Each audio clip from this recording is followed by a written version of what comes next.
중화 반응을 살펴볼까? 중화 반응이란 산과 염기가 만나서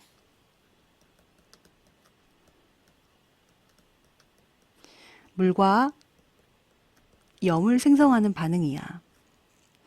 자, 산에 들어있는 이 수소이온과 염기의 이 수산화이온이 만나면 H2O, 물이 만들어지게 되는 거야. 자, 다음 모형을 통해서 알아보도록 하자. 묽은 염산 수용액과 수산화나트륨 수용액을 섞으면 이 혼합용액 속에는 어떤 것들이 들어있겠니? 한번 그려볼래? 그래, 이 수소이온과 수산화이온이 만나서 물 분자가 만들어지지? 이 수소이온과 이 수산화이온이 만나서 물 분자가 두 개가 생겼을 거야. 그리고 비커 속에 들어있던 염화이온과 이 나트륨 이온은 그대로 비커 속에 남아있게 되는 거야. 자, 산과 염기가 만났을 때 물이 만들어지고 염이 생성된다고 했는데 이 염은 바로 산의 음이온과 염기의 양이온이 결합한 물질을 얘기해. 자, 그러면 이 반응을 우리가 화학 반응식으로 한번 나타내 보자. 전체 반응식을 적어 볼게. 자, 염산, 수용액, 그리고 수산화나트륨 수용액을 반응시키면 물이 만들어지면서 염화나트륨 수용액 이렇게 쓸 수 있겠지? 자, 이것을 이온 반응식으로 나타내 보도록 하자. 자, 묽은 염산은 수용액에서 완전히 이온화되어 수소이온과 존재하는 거지. 물질의 상태는 생략을 할게. 다 수용액이야. 자, 수산화나트륨이 물에 녹으면 즉 수용액에서 완전히 이온화되어서 나트륨 이온과 수산화이온이 존재를 하는 거야. 자, 이 두 개를 섞으면 물이 만들어지면서 비커 속에 나트륨 이온과 염화이온이 남아있게 되지. 이때 실제 반응에 참여한 알자 이온은 반응 전후에 변화가 있는 이온, 즉 수소이온과 수산화이온이야. 그리고 반응에 참여하지 않고 구경만 한 이온, 구경꾼 이온은 여기에서 이 나트륨 이온과 염화이온이라는 것을 알 수 있어. 자, 그럼 우리가 알자 이온 반응식을 써볼까?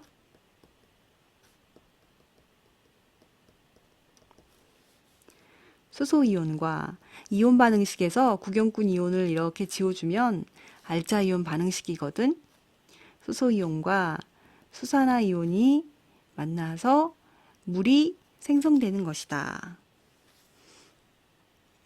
자, 수소이온과 수산화이온이 몇 대 몇의 개수비로 반응을 하는 거니? 맞아. 이 수소이온과 수산화이온은 1대 1의 개수비로 반응을 한다라는 거야. 자, 어렵지 않지? 그럼 선생님이 예를 한번 들어볼까? 자, 수소이온과 수산화이온이 만나서 물이 생성되는데 이때 첫 번째 예는 이 용액 속에 수소이온이 100개가 있었어. 자, 수산화이온이 50개가 있었어. 이때 물 분자는 몇 개가 만들어지겠니? 그래, 50개가 만들어지겠지? 그러면 이 수용액의 액성은 뭐가 되겠니?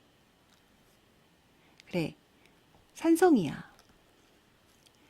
자, 1대1의 개수비로 반응을 한다는 얘기는 이 수산화이온이 50개가 있기 때문에 이 수소이온이 100개 중에 50개가 반응을 하고 50개가 남아있다라는 얘기가 되는 거거든. 그래서 이 수소이온이 남아있기 때문에 산성이 되는 거야. 이해가 되니? 그러면 이 수소이온이 100개 있고 수산화이온이 100개 있다면 물 분자가 몇 개 만들어질까? 그래, 100개가 만들어지겠지? 자, 이 혼합용액의 액성은 중성이 되겠지? 자, 100개가 모두 반응해서 중성이 되는 거야. 그럼 세 번째.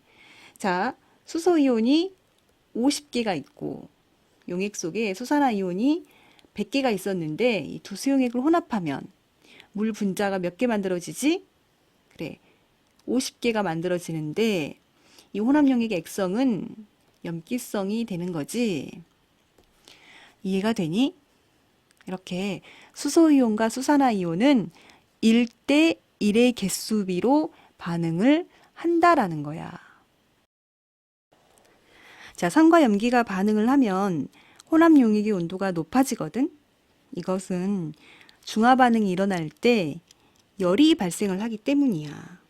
즉, 이 수소이온과 수산화이온이 만나 물이 만들어질 때 이 중화열을 발생시키기 때문이야. 그래서 혼합용액의 온도가 높아지게 되는 거지. 즉, 이 중화열이라는 것은 중화 반응이 일어날 때 발생하는 열이 되는 거지.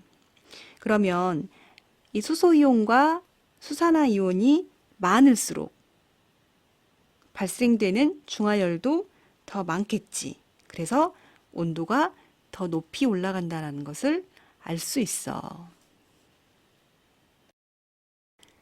자, 중화 반응에서의 이온수 변화를 같이 살펴볼까?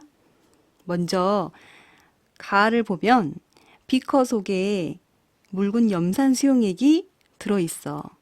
여기에 수산화나트륨을 조금씩 가해 주었을 때 비커 속에 어떤 변화가 나타나는지를 이렇게 모형으로 표시를 해준 것이거든. 같이 보도록 하자. 자, 가 비커에 지금 수소이온 2개와 염화이온 2개가 있는 상황이었어. 여기에 수산화나트륨 수용액을 이렇게 넣어줬더니 자, 수소이온과 수산화이온이 만나서 물이 만들어졌지? 즉, 중화가 일어난 거야.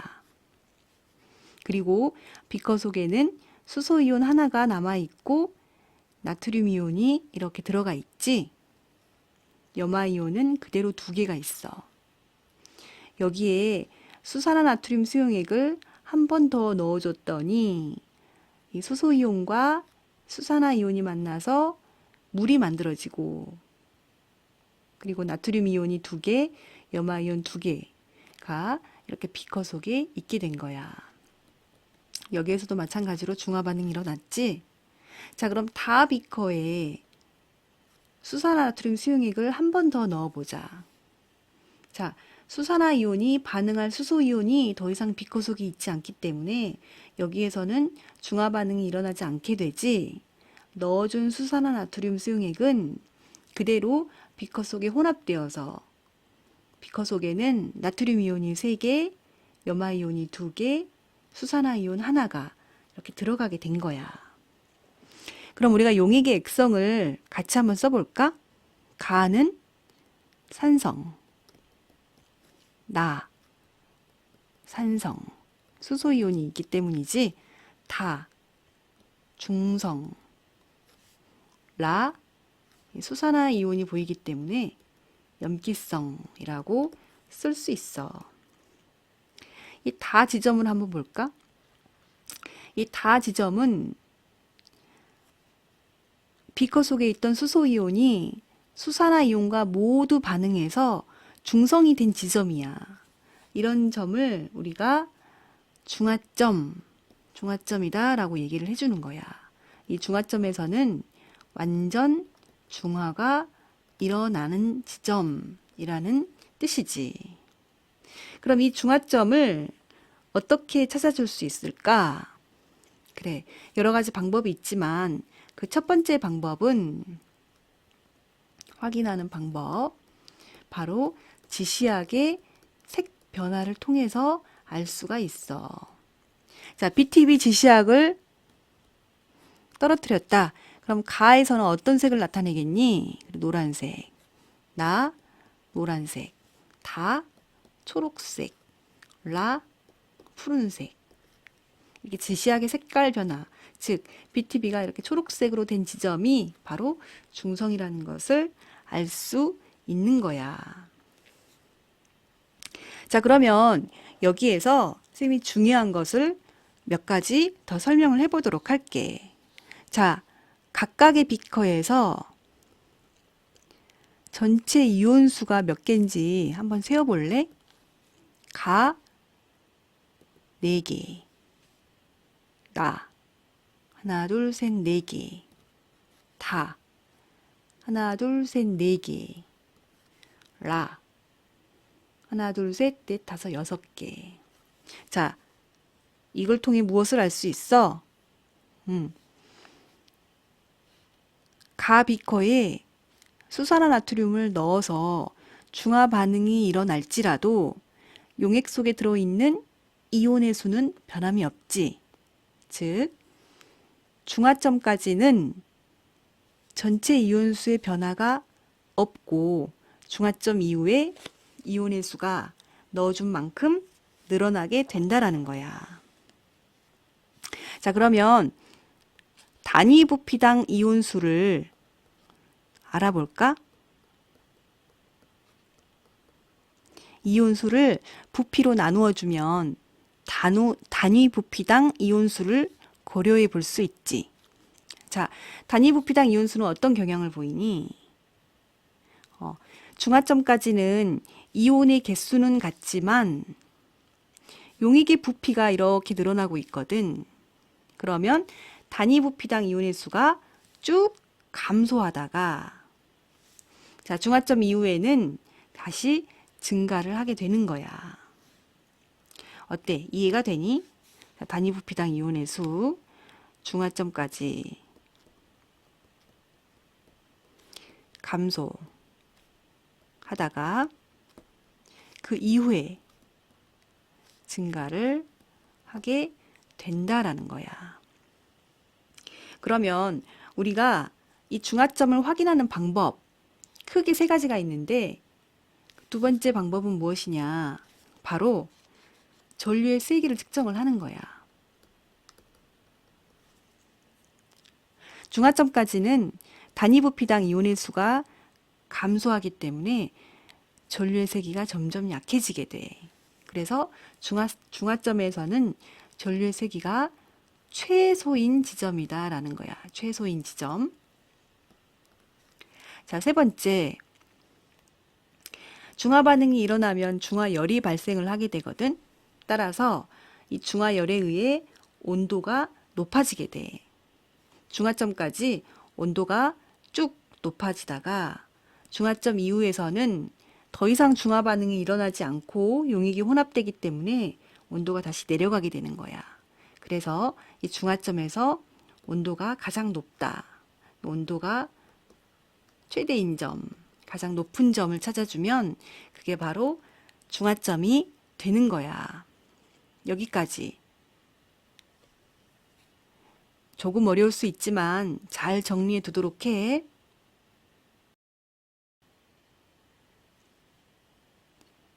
자, 우리가 방금 배웠던 중화 반응에서의 이온수 변화를 그래프로 나타낸 거야. 여기에서 각각 A, B, C, D가 나타내는 게 어떤 이온인지 한번 생각해 볼래? 그래, 같이 살펴보자. 자, A를 볼까? A는 수산화나트륨이 들어와도 X축이 지금 수산화나트륨 수용액의 부피이지 수산화나트륨이 하나도 없을 때도 A는 이만큼 있었는데 수산화나트륨이 계속 들어와도 그 개수의 변함이 없어. 비커 속에 원래 들어있었던 염화이온이라는 것을 알 수가 있지. 그럼 B는 누구일까? B는 수산화나트륨을 넣어준 만큼 계속해서 증가하게 되는 거거든. 이것은 나트륨 이온이 되는 거야. 그러면 이 수산화나트륨이 들어옴에 따라서 그 이온의 수가 점점 감소하다가 사라지게 되는 거. 이 C는 바로 수소이온이 되겠지. 그리고 수산화나트륨을 넣어줘도 비커 속에 보이지 않다가 이 지점 이후에 그 수가 증가하는 것, 이것은 수산화이온이 되는 거야. 바로 이 지점이 중화점이 되는 거지. 그러니까 중화점 이후에 수산화이온의 개수가 증가를 하는 거야. 중화점 이전에는 비커 속에 있는 수소이온과 반응을 해서 물이 만들어지기 때문에 수산화이온이 비커 속에 존재하지 않게 되는 거지. 이 중화점에서는 수소이온과 수산화이온이 보이지 않고 구경꾼 이온인 나트륨 이온과 염화 이온이 같은 개수만큼 존재를 하게 되는 거지. 어때? 어렵지 않지? 자, 다음 그래프를 살펴보자. 자, X축은 가해준 수산화나트륨의 부피이고 Y축은 총 이온의 수지. 전체 이온 수는 중화점까지 변함이 없다가 그 이후에 증가한다고 했잖아. 바로 이 지점이 중화점이 되는 거야. 자, 두 번째 그래프를 볼까? 자, 어떤 지점이 중화점이겠니? 그래, 여기에서는 물 분자수거든. 중화 반응이 일어나면 물 분자의 수가 점점 증가하다가 중화점 이후에는 더 이상 중화 반응이 일어나지 않기 때문에 물 분자가 생성되지 않아서 이렇게 일정하게 되는 거야. 그러면 B가 바로 중화점이라는 것을 알 수 있지. 중화 반응에서의 온도 변화 그래프를 같이 보자. 지금 여기에서는 농도가 같은 두 용액, 묽은 염산과 수산화나트륨 수용액을 부피를 다르게 해서 섞었을 때의 변화, 온도 변화를 나타낸 거거든. 자, 묽은 염산과 수산화나트륨을 2하고 10만큼 섞었을 때 이때를 A 지점이라고 해보자. 그리고 여기를 B, 여기를 C, D, E 라고 표기를 했을 때 이 5개의 지점 중에서 가장 중화 반응이 많이 일어난 곳은 어디일까? 그래, 온도가 가장 높은 C가 되겠지. 우리가 이것을 좀 더 자세히 해석해 보도록 할까? 자, 반응한 양을 살펴보도록 하자. 염산과 수산화 나트륨. 먼저 이 수소이온과 수산화이온은 1대 1의 개수비로 반응을 한다고 했었지. 그런데 여기에서는 농도가 같은 두 용액이기 때문에 농도가 같다라는 얘기는 같은 부피 속에 들어있는 이온의 수가 같다라는 거야. 그러므로 염산과 수산화나트륨 수용액의 부피비가 1대 1로 반응을 한다라는 얘기가 되는 거지. 그럼 A에서는 2하고 10을 섞었는데 2만큼 반응을 하게 되는 거야. B에서는 4만큼, C에서는 6, D는 4, E는 2만큼 반응을 한다라는 얘기가 되는 거지. 그럼 여기에서 남은 양을 같이 살펴보자. 자, 수소이온과 수산화이온을 각각 표기를 해보도록 하자. 자, 2하고 10을 섞었는데 2만큼 반응을 하고 수소이온은 0, 수산화이온은 8만큼 남게 되겠지. 자, B에서는 수산화이온이 4만큼 남고 C에서는 남지 않고, 자, D에서는 4만큼씩 반응을 하고 수소이온이 4가 남게 되고, 자, E에서는 수소이온이 8만큼 남게 되는 거지. 즉, C 지점은 중성이 되는데 D와 E는 수소이온이 남아있으므로 산성. 그리고 A와 B에서는 수산화이온이 남아있기 때문에 용액의 액성이 염기성이 되는 거야. 어때? 이해가 되니? 자, 여기까지 우리가 중화 반응을 배웠어. 이런 내용들을 잘 정리해서 공부할 수 있도록 해.